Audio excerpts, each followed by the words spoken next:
Israel Hamas युद्ध को महीनों बीत गए हैं। इस युद्ध का अंजाम लेबनान को भी भुगतना पड़ रहा है। इजराइल के लेबनान में किए गए हवाई हमले में एक ही दिन में करीब 500 से ज्यादा लोगों ने अपनी जान गंवा दी, तो वहीं 1600 से ज्यादा लोग जख्मी हो गए। लेकिन अब भी इजराइल या फिर हिजबुल्लाह हार मानने को तैयार नहीं है। इजराइल हिजबुल्लाह के खात्मे के लिए लगातार हमले कर रहा है, लेकिन इन हमलों के कारण जहां सैकड़ों लोगों की मौत हो गई है, तो वहीं लाखों जिंदगियां अब भी दांव पर लगी हुई हैं। लेबनान के लोग इजराइल से हमला रोकने की अपील कर रहे हैं, लेकिन हिजबुल्लाह के कारण इजराइल पीछे हटने को तैयार नहीं है। लेबनान में एक ही दिन में मौत के आंकड़े 1975 से 90 के गृह युद्ध के अंत के बाद से सबसे अधिक थे। इस पर अब विश्व में कई जगहों से प्रतिक्रिया सामने आई है।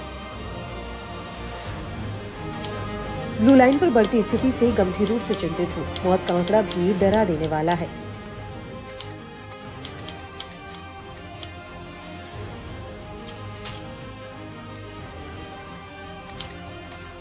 विस्थापन और गोलीबारी तथा हवाई हमलों के कारण बच्चों में मनोवैज्ञानिक संकट के खतरनाक स्तर की भी सूचना मिली है। इसमें तत्काल कमी लाई जानी चाहिए।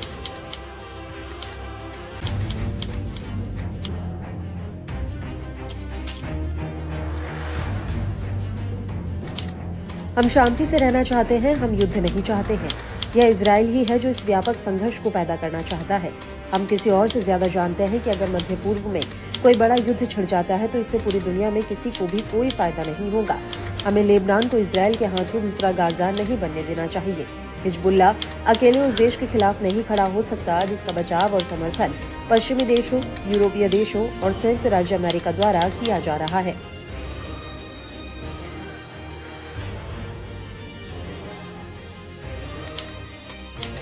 यूएनएससी से हस्तक्षेप करने का आह्वान किया है और लेबनान की संप्रभुता के किसी भी उल्लंघन की निंदा करते हैं। गाजा में युद्ध विराम के लिए प्रयास जारी है।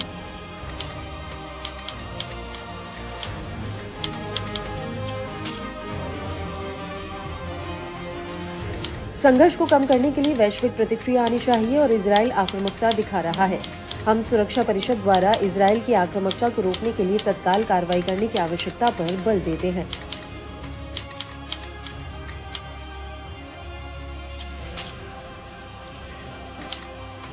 लेबनान में हो रहे घटनाक्रम पर बड़ी चिंता के साथ नजर रख रहे हैं और सभी पक्षों से अत्यधिक संयम बरतने का आग्रह करते हैं। लेबनान की संप्रभुता का सम्मान करने के महत्व पर जोर देते हैं और अंतर्राष्ट्रीय समुदाय से क्षेत्र में तनाव कम करने में भूमिका निभाने का आह्वान करते हैं।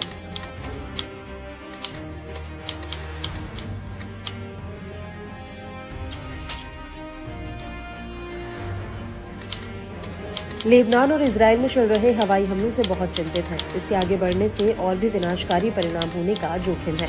मैं दोनों पक्षों से तत्काल युद्ध विराम के लिए अपना आह्वान दोहराता हूं।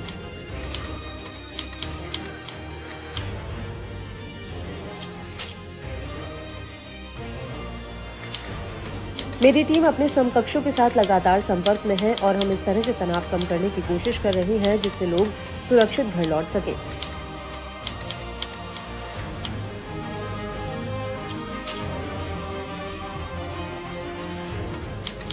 हिंसा, तनाव, बिना सोचे समझे की गई कार्रवाइयों और प्रतिक्रियाओं के खिलाफ अपना रुख दोहराते हैं, जो राज्य संबंधों और संप्रभुता को नियंत्रित करने वाले कानूनों की अवहेलना करती है।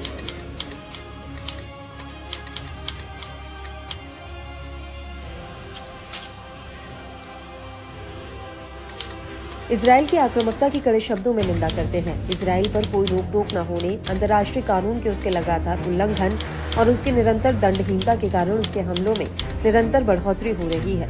यह वास्तविकता संकटों को बढ़ाती है, क्षेत्र को रसातल के कगार पर ले जाती है और इसे और अधिक तनावों के लिए उजागर करती है, जिसका क्षेत्रीय और अंतर्राष्ट्रीय स्तर पर गहरा प्रभाव पड़ेगा।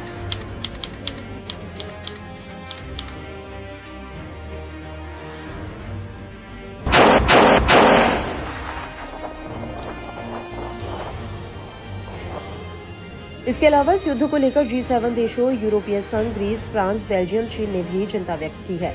खासतौर पर इस युद्ध में बच्चों की मौत पर गहरा दुख जताया गया है। इन देशों ने जल्द से जल्द इस युद्ध को रोकने का आह्वान किया है।